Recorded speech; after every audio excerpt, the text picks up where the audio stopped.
রিমি ছিল ৭ বছরের এক মিষ্টি আর চঞ্চল মেয়ে। সে তার ছোট্ট শহরের সুন্দর বাগানের পাশে থাকত। রিমির সবচেয়ে ভালো বন্ধু ছিল তার গোলাপি পাখি পিঙ্কু। পিঙ্কু সবসময় রিমির কাঁধে বসে থাকত, মাঝে মাঝে হালকা চিঁ চিঁ করে রিমিকে হাসাত। এক সকাল রিমি স্কুলের জন্য প্রস্তুতি নিচ্ছিল। সে পিঙ্কুকে ডাকল, চল পিঙ্কু, আজ স্কুলে অনেক মজা হবে। কিন্তু হঠাৎ পিঙ্কু তার ছোট্ট ডানায় উড়ে গেল। রিমি অবাক হয়ে বাগানে ছুটে গেল, কিন্তু পিঙ্কু উড়ে গিয়ে বড় গাছের ডালে আটকে গেল। রিমি ভাবল, কি করব এখন? তখন তার বন্ধু টিমু এসে বলল, চিন্তা করো না রিমি, আমরা একসাথে পিঙ্কুকে নামিয়ে আনব।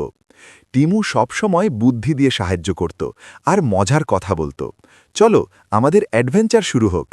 রিমি আর টিমু মাঠ, খাল আর ফুলের বাগান পেরিয়ে গেল। পথে তারা দেখল ছোট্ট বাগানের বিড়াল মিচমিচে খোলা মাঠে দৌড়াচ্ছে।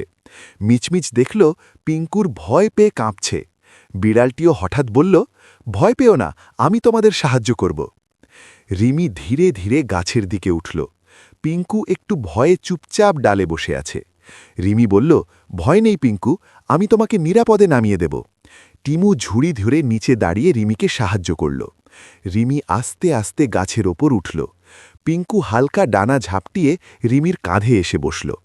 তারা হঠাৎ একটি ছোট্ট ঝর্ণার কাছে পৌঁছল। পানি ঝরতে ঝরতে চকমকে করছে। পিঙ্কু একটু আতঙ্কিত হল, কিন্তু রিমি বলল, চিন্তা করো না, আমরা একসাথে আছি। রিমি আর টিমু ঝর্ণার পাশে থেকে ড্রপ বাই ড্রপ সাহায্য করল, আর পিঙ্কু আস্তে আস্তে শান্ত হল। নিচে নামার পর রিমি পিঙ্কুকে জড়িয়ে ধরল। দেখছ, বন্ধুদের সাহায্য নিলে কোনো ভয় বড় না। পিঙ্কু আনন্দে চি চি করে ফিসফিস করল, যেন বলছে, ধন্যবাদ রিমি। রিমি হাসতে হাসতে বলল, বন্ধুরা, ভয় পেলেই বন্ধুদের সাহায্য নাও। আর আরও মজার গল্প পেতে আমাদের চ্যানেলটিতে সাবস্ক্রাইব করতে ভুলো না। শেষে রিমি আর পিঙ্কু একসাথে স্কুলের দিকে হাঁটল। তারা পথের ফুল, উড়ন্ত পাখি আর রঙিন সকাল উপভোগ করল। এই ছোট্ট অভিযানের মধ্যে তাদের বন্ধুত্ব আরও মধুর হয়ে উঠল। নৈতিক শিক্ষা: ভয় বা সমস্যা থাকলে বন্ধুদের সাহায্য নিলে সব ঠিক হয়ে যায়। সাহস, বন্ধুত্ব এবং সহযোগিতার মাধ্যমে আনন্দ আরও বাড়ে। ভিডিওটি ভালো লাগলে আমাদের চ্যানেলটি লাইক, শেয়ার এবং সাবস্ক্রাইব করতে ভুলবেন না।